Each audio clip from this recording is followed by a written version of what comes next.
Okay, now I'm going to touch briefly on classes. This is usually where the most deliberation takes place, determining what you want to be.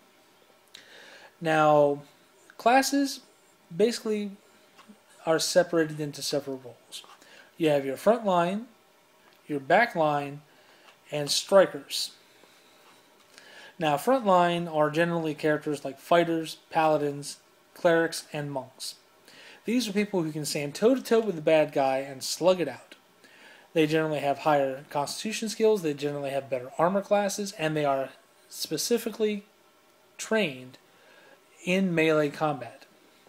Your backline fighters are going to be people like sorcerers, wizards, witches, bards, people who may not be quite as hardy, or they deal more with range damage. Rangers can be either, because they can specialize either as a bow and arrow or a two-weapon fighting ranger. So, depending on how your ranger specializes, he may be a frontline combatant or he may be back of line. Now, back of line can be separated even further into strikers. You have healers, like clerics, who stand in the back of the party and heal people as necessary. And then you have the wizards, who like being away from the front of the action because it takes time to cast their spells, and they're not particularly well armored. They can't take as much damage as, say, the fighter in the full plate mail. Strikers are especially important because they usually wind up dealing the most damage in the fight, because they are specially designed to do damage. While a fighter may be very devastating with his sword, he's not quite as devastating as a huge blast of fire coming out of nowhere. Wizards and sorcerers are amazing strikers. Rogues are great strikers with their backstab ability. Rangers that specialize in bow and arrow can do a good, significant amount of combat damage.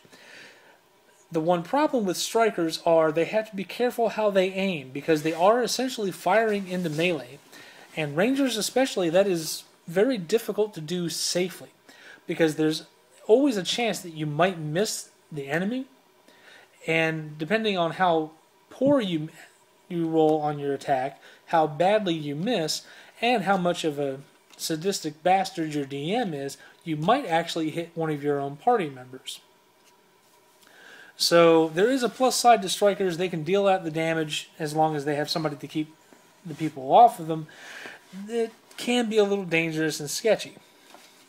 Now, frontline fighters like fighters, knights, paladins, some clerics of gods of battle, things of that nature, they generally have larger sets of armor, larger weapons.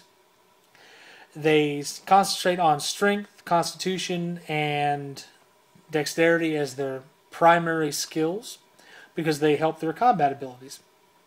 It helps how hard they hit. It helps how much armor they can wear. It helps determine how nimble on their feet they are. Backline fighters like wizards, rogues, they're going to concentrate more on things like dexterity, intelligence for wisdoms, charisma for sorcerers and bards, dexterity for rogues. Rogues may also pop a handful of points into strength, because that increases the amount of damage they can do with their backstab ability. More utility fighters like monks and druids, rangers to a degree. It really depends on the type of way they're playing their class.